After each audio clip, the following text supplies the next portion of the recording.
Ustazah kembali ingin ngasih kado spesial buat Roy. Dan sebelum kita lanjut, bantu tekan tombol subscribe, lalu like video ini, serta share ke sosial media teman-teman agar saya selalu semangat untuk mengupload cerita-cerita lain selanjutnya. Jika sudah, terima kasih.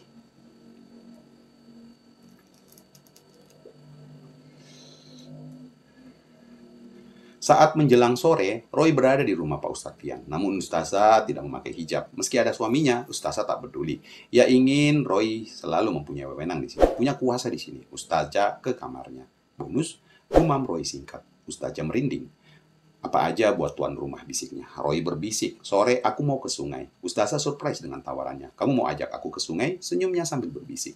Mungkin ia surprise karena tak mungkin dilakukan di sekitar sungai rumahnya.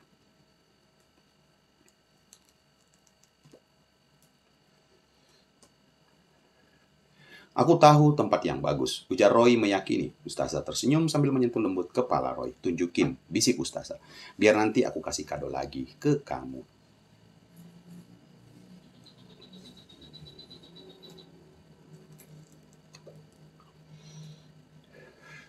Roy tak yakin bila seandainya Ustazah akan datang ke tempat yang disebutnya. Ini adalah spot yang dikelilingi tebing dan bebatuan yang besar. Tempatnya sangat tertutup dan sangat dekat jaraknya dari air terjun.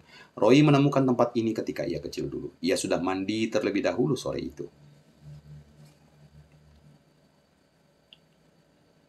Awalnya Roy tak mengira jika Aini bakal datang. Namun ketika ia sedang berenang di tempat itu, terdengar suara motor yang datang.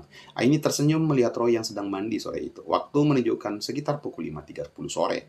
Memang sengaja Roy mengajaknya ke tempat ini di jam sekarang karena di samping bisa melihat air terjun dengan indahnya. Dari sini suasana sudah sedikit terlihat gelap. Selama di sini, Aini baru tahu ada tempat ini, ujar Ustazah takjub sambil melihat air terjun dari jarak sekitar 60 meter dari sini. Gimana izinnya? Ujar Roy bertanya mengenai akhirnya Ustazah bisa sampai sini.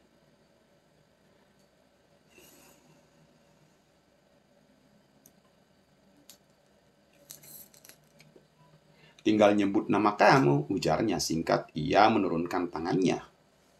Dan kemudian subscribe dulu teman-teman ya, karena subscribe itu gratis. Bantu saya untuk mengembangkan channel ini agar channel ini semakin besar lagi dan saya semakin semangat untuk mengupload cerita-cerita saya yang lain selanjutnya di channel tersebut.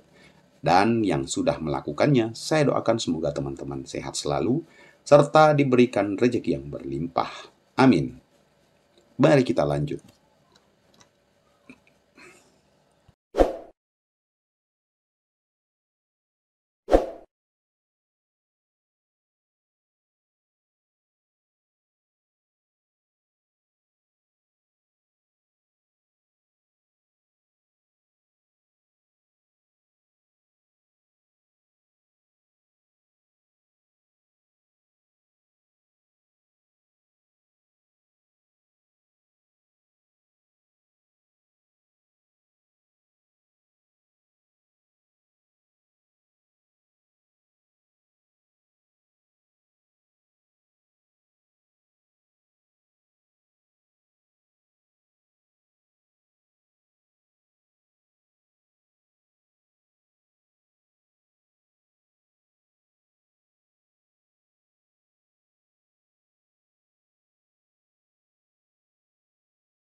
Santri putra, akhirnya beliau naik darah. Kapan itu kejadiannya? 5 tahun pesantren berdiri, kamu belum tahu dan belum ada waktu itu. Kok hebat ya pihak pesantren menyembunyikan ini semua? Tanya Roy lagi. Itulah hebatnya Pak Basri. Ia tidak ingin aib ini diketahui oleh banyak orang. Siapa yang menyantrikan anaknya ke sini jika pesantrennya seperti itu? Wali murid bisa bawa kabur anaknya dari sini. Terus Dharmanya gimana Ustadz? Ya kamu tebak, mereka sempat adu mulut, saling tunjuk, saling salah. Pak Dharma beralasan hanya menjadikan rumahnya tempat ngumpul santri pria wanita di sini. Tapi Ustadz Fian tak percaya. Dharma ingin sekali mudir tak tahu perihal ini. Agar Ustadz Fian tidak melaporkan, namun akhirnya dilaporkan juga.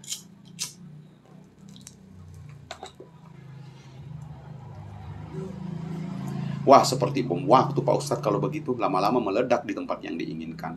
Ya, begitulah, ujar Ustadz Boim.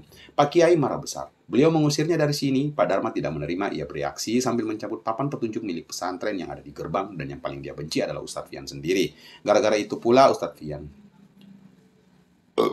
Roy menghela nafasnya mengetahui ini semua.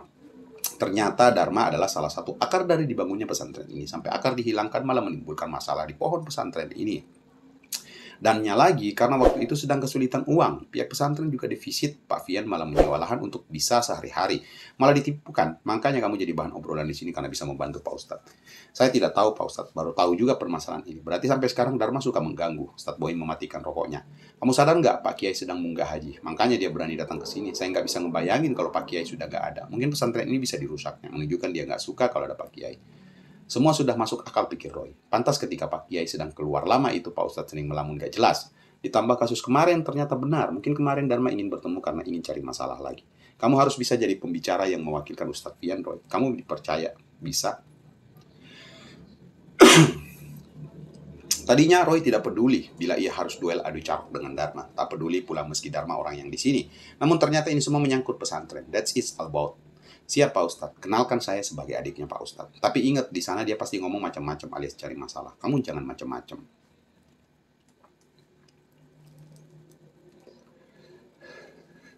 Roy tersenyum. Ya, siap Tat. Baik Roy maupun Pak Ustadz Boim bersama-sama melihat pesantren. Ya, pesantren ini memang terlalu indah bila diganggu hal yang sepele seperti ini. Meski hal yang mengganggu punya sejarah dari pesantren ini. Sebelum lanjut, saya ucapkan terima kasih buat teman-teman semua yang sudah melakukan subscribe ke channel ini. Saat Ustadz Boim mengenalkan Roy, Pak Dharma kaget. Ternyata orang ini yang selama ini bisa mengeluarkan Fian dari kesulitan bayar sewanya sendiri. Ia dikenalkan sebagai saudaranya Ustadz Fian. Sebenarnya Dharma takjub dan juga penasaran dengan orang yang bisa memberinya keuntungan itu. Artinya karena Roy bayaran sewa lahannya lancar. Ketika situasi ekonomi sulit seperti ini, Dharma kaget ketika Ustadz Fian bisa membayar sewa lahannya dan melakukan penjualan yang brilian. Saat melihat anak muda ini, Dharma menunjukkan sedikit respek. Otomatis Roy mempunyai reputasi yang baik di mata Dharma. Ia menjadi orang yang dianggap bahkan dibanding Ustadz Fian sendiri. Karena orang inilah yang bisa membuat penghasilan sewa bulanannya lancar. Dharma menunjukkan rasa hormat padanya. Sudah lama saya pengen tahu siapa nih yang bisa buat sewa lahan itu berhasil. Ternyata masih muda. Saya kira Pak Fian nyewa tuh sampai lancar begitu. Baguslah, soalnya saya juga jadi ikutan kenyang. Penghasilan sewa lahan saya lancar. Dharma menunjukkan respek itu. Roy pun jadi sungkan.